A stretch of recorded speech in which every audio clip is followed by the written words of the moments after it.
میں تو پورے ملک میں منتیں کر کر کے تھک گیا، مجھے اللہ نے وہ مولوی متھے ہی نہیں لگایا جو مجھے صرف اتنا بتا دے کہ بی بی حلیمہ کا مذہب کیا تھا۔ اتنے سوالوں کے جواب ہم نے 2 مہینے دیے نہیں۔ ممبر پہ کھڑے ہوتے تھے، چٹوں کا ڈھیر لگ جاتا ہے، گھوڑا کہاں لکھا ہے، ماتم کہاں لکھا ہے، کڑی پہننا کہاں لکھا ہے۔ یہ سارے سوالات آپ نے کیے، ہم نے فراق دری سے جواب دیے۔ اب ربیع الاول میں آپ تھوڑی محنت فرمائیے گا، زحمت کیجئے گا۔ آپ ہمیں صرف اتنا بتا دیجئے بی بی حلیمہ کا مذہب کیا تھا، کس کا کلمہ پڑھتی تھی۔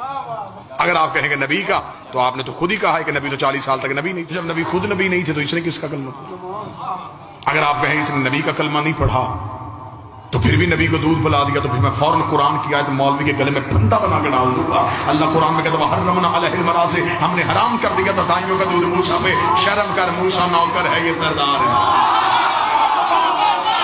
موسیٰ ریت ہے، یہ آقا ہے۔ حضرت موسیٰ نے تو کسی دائی کا دودھ نہیں پیا۔